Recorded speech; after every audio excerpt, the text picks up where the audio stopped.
dafay xëy nag di wax ci ay présumé transaction opaque ay xaalis yoo xam te ni daf ñu ko def muy jokkalante ci diggante banque ak banque diggante société ak société diggante réew ak réew loo xam te ni daal njort nañu ni am na lu ci tey xel waa CENTIF cellule nationale de traitement des informations financières ñoom ñoo ko def ñu ne xaalis boobu noonu toll na ci 40 milliards de francs CFA maanaam ñeent fukki milliards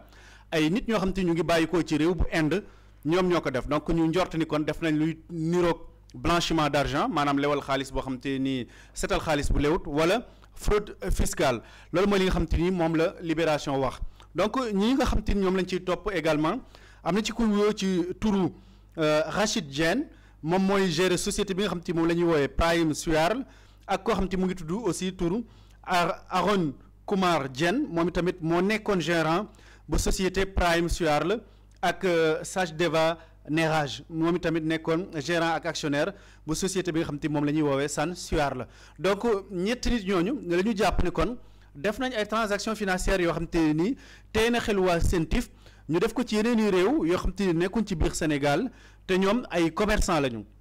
ñu ngi yëngatu ci wàllum njaay ak jënd rawatina li nga xam te moom moo di ceeb ñoom itam. Société yi nga xam te ni ñoom la waa CENTIF jàpp ni ñoo nekk au cœur de l'affaire maanaam ñu ngi ci mbirum wàllum blanchiment d'argent moom wala lu jëm ci wàllum fraude fiscale présumée bokk na ci société bi nga xam te ni moom moo di Prime Suarl bi mu wax léegi am na ci Saint-Louis Trading Suarl am na ci Sénégal Alimentaire Négoce ak Prime Suarl ak San Suarl yooyu nga xam te ni ñoom ñëpp tudd naa leen sànq bokk na ci yi nga xam te ni kon tudd nañ leen ñaari sociétés yu ci njëkk yi muy Prime Suarl ak San Suarl ñoom ay sociétés loo xam te ni fii ci Sénégal fii lañ leen enregistré donc ce sont des sociétés de droit sénégalais Sachdeva Neeraj ak Rachid Diène ñoom ñooy ñi nga xam te ni ñoom ñoo koy diriger donc ci wàllum commerce la ñuy yëngatu wàllum produit alimentaire moom la ñuy wax moom la ñuy jaay ak wàllum commerce de détail hors magasin mooy ci li nga xam te ni kon gën nañ ci fës ñoom ñaari sociétés yooyu aussi ubbi nañ ay banque ay compte ci ay banques yu nekk fii ci biir Sénégal ñaari compte bancaire Prime Suarl mu ngi ubbi compte bancaire am le 18 avril 2011 San Suarl mu ngi ubbi compte bancaire am le 13 janvier 2016 te ñoom ñaar ñëpp ñoo bokk banque bi nga xam te fa la ñu ubbi seen compte yi fii ci Sénégal mais ci diirub juróom-ñetti weer 8 mois def nañ ay transactions yoo xam te toll na ci 40 milliards de francs CFA ci juróom-ñetti weer képp Prime Suarl def na 39 milliards de francs CFA ci ay transactions San Suarl def 1,1 milliard de francs CFA ci wàllum transaction donc loolu mooy transaction yi nga xam te ni kon waa CENTIF ñu ngi koy topp pour xam lan moo nekk dëgg-dëgg ci ginnaaw le 11 août 2016 San Suarl dafa defoon benn virement boo xam te mu ngi toll woon ci $186 920 $186 920 boo ko xoolee ci franc CFA mu ngi toll ci 93 millions 460 mille francs CFA ci la defoon benn virement defaat beneen transfert boo xam te mu ngi toll ci 190 000 euros maanaam 124 millions 450 mille francs CFA justificatif yi nga xam te moom la joxe pour premier virement bi toll ci 93 millions 460 mille francs CFA même justificatif la joxe waat ci li nga xam te moo nekk beneen virement bi toll ci 124 millions 450 mille francs CFA maanaam dañu joxe ay kayit yoo xam te dañ ci bind ni contrat de prêt ak benn société bu tudd Terra Commodity boobu noonu moom la ñu wax ni dañu def benn contrat de prêt donc même justificatif la ñu joxe pour les deux virements waa banque bi ne loolu tey na xel parce que mënoo am ñaari opération yoo xam te bokkuñu ci jamono joo ko def bokkuñu ay destinataire ba pare nga joxe les mêmes justificatifs kayit bi nga joxe woon pour justifier lale même papier bi moom nga joxe waat pour justifier waat beneen virement bi ñu sàkku ci entreprise yooyu di San Suarl mu indi plus de justificatif pour ñu mën a xam carrément lan moo wundu yooyu lay virement mais bi ñu ko laajee xaar nañu ab diir joxewuñu yeneen justificatif yoo xam te war na mën a tax ñu xam ne lii moo waral virement yooyu la banque bi daal di def retour des fonds pour défaut de justificatif maanaam ñu gàntal virement yooyu noonu nanguwuñu ko exécuter donc xaalis bi delluwaat fi nga xam te ni foofu la jóge woon ñu ne banque bi njëkkoon na le 13 août 2016 njëkkoon na def ay correspondants yoo xam te jotoon na ko maanaam ñi ñuy lëkkaloo ci wàllum banque ñu nekk à l'étranger nekk ci yeneen i dëkk njëkk nañ leen a bind signaleel na leen société yooyu am na ay virements yoo xam te ni ñu ngi koy def mais dañu def refus d'exécuter ces virements d'une valeur de 1 million 378 000 dollars yoo xam te ci Terra Firma Commodity la jógee donc ñooñ bi ñuy def virement yooyu également banque yooyu nekk à l'étranger dañu ne jotuñu woon suffisamment de preuves de justificatif lii wane ni lii moo war a tax ñuy def virement yooyu noonu ba finalement ñu bañ ko donc ñu signalé ko waa CENTIF fii ci Sénégal signalé ko également banques yi nga xam te ni ñoom ñoo nekk fii waa CENTIF yemuñ ci lool ñu def benn enquête d'environnement pour xool li nga xam te ni moom moo wër ñaari sociétés yooyu ak virement yi nga xam te ni ñu ngi koy gis ñu koy def te xamuñu lan moo ko waral carrément ci la ñu def nag benn enquête dem fi nga xam te ni moom moo nekk direction de la surveillance du territoire ñoom aussi ñu gis ni ki nga xam te moom moo nekk Rachid Diène mi jiite société Prime Suarl bi ma leen wax sànq am na benn jamono boo xam ni dafa demandé woon à ce que ñu may ko benn visa de court séjour jox ko ki nga xam te moom mooy tudd Pankaj Kumar Jain moom itamit nekk doomu Inde judd le 14 juin 1986 à Ujar benn dëkk bu nekk ci Inde ñu ne bi nga xam te may nañ ko titre de séjour boobu noonu de court séjour def na fi ay voyages yu bëri ñoom ñaar ñu ànd diggante Côte d'Ivoire ak Turquie def nañ ay voyages yu bëri donc waa CENTIF def ay demande de renseignement ci dëkk yooyu nga xam te dem nañ fa pour xam lan moo wund woon ñoom seen génn bu bëri boobu nga xam te ñu ngi ko doon def voyage yu bëri yooyu diggante Côte d'Ivoire ak Turquie mais amuñu ci loo xam te ni ay firnde la pour mën a xam carrément ñoom ñaar lan moo taxoon ñuy def seen voyage yu bëri yooyu donc Terra Firma Commodité mi nga xam te moo nekk donneur d'ordre pour ñu def virement yooyu la société boobu Dubaï lañ ko enregistré donc Dubaï foofu lañ ko domicilier foofu la ay yenn ci ay comptam nekk donc waa CENTIF ne dañu jël CRD Émirats Arabes Unis nga xam te ni équivalent wu CENTIF la foofu pour def des demandes de renseignement pour xool Terra Firma Commodity boobu noonu ndax ñoom xam nañ leen ci seen i base de données ci lu jëm ci wàllum fraude fiscale ci lu jëm ci wàllum blanchiment d'argent ak yu demee noonu mais malheureusement CRD des Émirats Arabes Unis joxewul benn information ci ñoom ñu ne comme ñoom ay doomu Inde la ñu cosaano kon nañu daal di joindre ñi nga xam te ni ñoom ñoo di équivalent wu CENTIF bi nga xam te moo nekk ci diwaanu Inde def ay demande de renseignement ñu xool ñoom ndax ay nit ñu jub lañ ndax xam nañ leen ci lu jëm ci wàllum blanchiment d'argent fraude fiscale ak yu demee noonu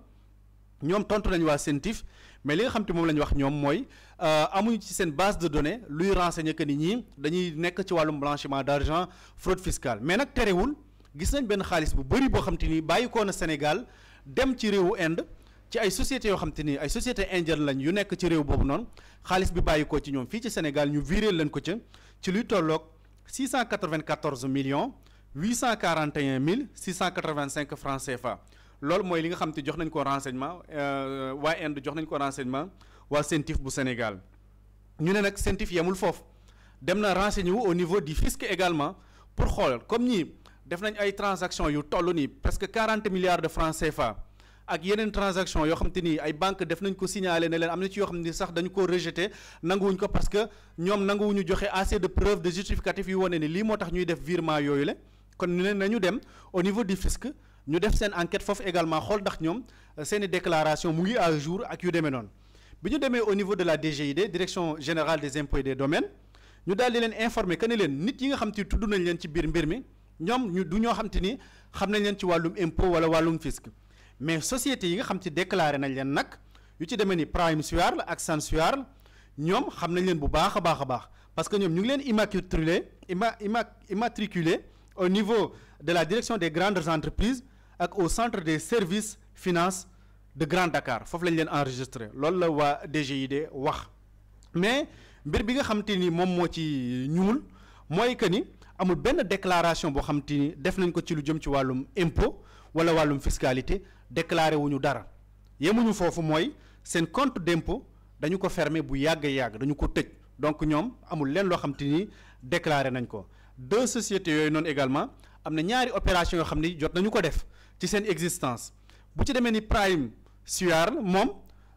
2016 rek la mës a importer ceeb te wax naa leen ci njëlbeen ni ñoom dañu déclaré wu ni ci njaay ak jënd ceeb ci la ñuy yëngatu donc